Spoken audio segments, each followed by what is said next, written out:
Lisa, the NFL MVP. Adrian Peterson, one of the most vicious, violent, powerful, dynamic running backs in the NFL. But a lot has happened in his life. The recent tragic death of a son he barely knew. And what we found out was that there were a lot of personal, tragic losses that had occurred in his life that really fueled him and motivated him to be the person and the player that he is. So, how are you? I'm doing pretty good. Maintaining. What's the last 10 days been like for you? It's been tough, but, I'm a strong individual. I have a great supporting cast, a true fan base who care about me and, who's been sensitive to, what I've been dealing with the past week. What 28-year-old Vikings running back Adrian Peterson has been dealing with is the death of his 2-year-old son, a son he didn't know he had until this past August while he was in training camp. It was unexpected. Kind of got blindsided and, just accepting it for what it was and moving forward. And then, a month and a half later, I get that phone call and, I still haven't been able to wrap my head around it. You did get to see your son, though, right? That's the unfortunate part. Pictures, I had opportunities to talk with his mother, but, it was like a month and a half in season. We was arranging to get him down so I can see him. Week 4, September 29th, London. Adrian Peterson runs for 140 yards and 2 touchdowns. The Vikings beat the Steelers for their first win of the season. 10 days later, October 9th, according to a Sioux Falls, South Dakota police report, a 27-year-old man, Joseph Patterson, allegedly assaulted Peterson's 2-year-old son, Tyrese Robert Ruffin. Patterson has been charged with second-degree murder and manslaughter. He was reportedly living with the child's mother. The following day, Peterson rushed to the hospital in South Dakota to see his son. I was able to see him then, and that was my first time, so, that's something that I have to live with for the rest of my life. The first time seeing my son, he was gone, basically. Can you tell me what you said to the little man? I just said I was sorry. Didn't quite know at the time what I was sorry for. But, I told him that I loved him, and, I miss him. I'm going to miss him, and, I just kept telling him that I was sorry, Daddy was sorry. The next day, Friday, October 11th, Peterson's son died from his injuries. I'll ask y'all to please just respect my privacy and not ask at all about the situation at hand. Thanks, appreciate it. 2 days later, Peterson decided to play against the Carolina Panthers. It was tough. I just prayed, just give me the strength to get through, and I was able to get through. The following week, media reports speculated that Peterson had as many as 7 children. It's been a tough time for me and my family. People, what they would say, want to kick you when you appear to be down. Peterson has 2 children who live with him and his fiancée, but he won't say how many children he has in total. I know the truth. I'm comfortable with that knowledge, things like that. But it's got to hurt. Not really. It really don't hurt because I try to avoid it. I'm able to, be strong, still, walk around with a smile on my face. His fans call him all day, but they have no idea how long the reigning NFL MVP's days have been. At every step, from Pop Warner to high school to college to the NFL, Adrian Peterson has endured a lifetime of loss. I try not to ask why, I just ask God to, give me the strength to carry on. Peterson was physically gifted from the beginning. His mother, Bonita Jackson, was a track star at the University of Houston.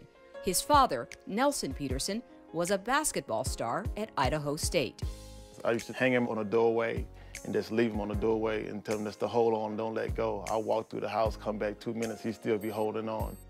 Adrian split his time between his mother and father, who never married but remained friendly. It was here on these Palestine, Texas football fields that his father taught Adrian about football, at the age of 6, instilling the physical style he's now known for. I took him to a football field with his pads on. I had another kid with his pads on. And I had Adrian just stand there with the football in his hand and tuck his chin and had the kid just run at him for about 5 yards back and just leveled him. The next time I said, we're gonna meet force with force. At the time, Adrian's best friend was his half-brother Brian, who was 11 months older. Me and my brother, we was like this, did everything together.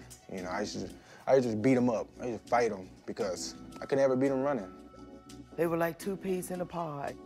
They rode bicycles together, they played football together, they ran track together. I mean, everything they did together. In 1993, when Brian was 9 and Adrian was 8, what started out as a regular day playing outside their apartment building suddenly changed. They was riding bikes. I just remember, you know, playing football with the guys, and it was like, I don't know. It happened so fast. Brian was struck by a drunk driver. Adrian was just a few feet away. His head slammed and hit, and his head's like immediately swelled up. And I remember running over to him, falling down on my knees, and you know, picking him up by his head. You know, I was calling his name, Brian, and you know, calling his name repeatedly. He wasn't responding at all. Brian spent a week in a coma before the family made the decision to discontinue life support. The drunk driver was convicted of manslaughter. I ponder about, what if Brian was here, what would you do? It was football that helped Adrian recover from Brian's death. Over the next few years, he emerged as a star with the help of his father, who often helped coach him. But in 1998, when Adrian was 13, that changed. His daddy had been arrested, you know, and that was another blow for him, you know. It's like everything happening, you know, in life to this little young kid. Adrian's father pled guilty to laundering drug money and was sentenced to 10 years in federal prison in Texarkana, 4 hours away from his son. Losing my dad, it was tough. You know, I was already struggling with, you know, losing my brother. You know, that was a hard time for me. 5 years later, by his senior year, Adrian was the #1 ranked high school player in the country. Adrian went on to star at Oklahoma. As a freshman in 2004, he finished second in the Heisman voting. And when Adrian was a junior, his father, after serving 8 years in prison, was released and finally able to attend one of his son's games. I'm able to look back, you know, and see him now. You know, it's just that warm feeling, just that good feeling that, man, you know, hey, that my pops watching me, that's gonna work. Peterson suffered a broken collarbone during his junior season. As he prepared for the 2007 NFL Combine, some scouts labeled him injury-prone. Then, days before the Combine, he received an encouraging call from his 19-year-old stepbrother, Chris. He was pumped up, excited for me, because the opportunity was finally here. You know, telling me good luck, you know, represent for, you know, back home here in Palestine, you know, do your thing. The morning of the 2007 Combine, Peterson got a phone call from a family friend. He was like, Chris got shot last night, you know, in Houston, Texas. His stepbrother had been carjacked, shot, and killed. Adrian decided to go through with the Combine and ran a 4.38 40, the second fastest time among all running backs. With the 7th pick in the 2007 NFL Draft, the Minnesota Vikings select Adrian Peterson, running back, Oklahoma. In his first 4 seasons in the NFL, Peterson rushed for more than 5,700 yards and 54 touchdowns. Peterson is gone! In 2011, the Vikings rewarded Peterson with a $100 million contract, the highest ever for a running back. December 24th, 2011.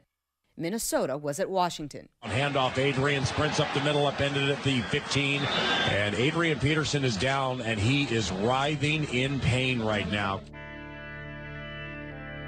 I felt like 2 pops, and immediately I knew something was wrong. I mean, I'm just like, no one touched me, no one touched me. Peterson had torn the ACL and MCL in his left knee. He was expected to be out for a year.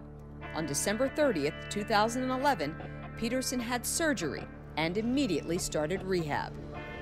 The toughest part about the rehab, just dealing with the pain. It was horrible. It was pain that I wouldn't wish on my worst enemy. 3. I knew that by the body of work that I had put in, that something special could happen. Something special did happen. Just 9 months later, Peterson was on the field for Week 1 of the 2012 season. A couple of TDs today for Adrian Peterson. I'd say that ACL's okay. You know what people think, right? Yeah. What do they think? You must have took something, you juicing or something. It's a compliment. So, did you use steroids to come back? Not at all. Did you ever consider it? No, it wasn't even a thought. In 2012, Peterson had a season for the ages. He rushed for 2,097 yards. 8 yards shy of Eric Dickerson's single-season mark. Peterson carried the Vikings to the playoffs and was named the 2012 NFL MVP. Here comes Adrian Peterson, his first carry. Now in his 7th NFL season, Adrian Peterson carries more than just a football. And he's loose! He also carries with him all the loss he has endured. Welcome back, MVP! You've been through so much. You lost your brother, your father is in prison, you lost your stepbrother, now you've lost your son. I try not to ask why, It's been a lot of loss for you, Adrian. It has. More than most people. Yeah, but I focus on the positive things, and try to make the best. I use things to motivate me.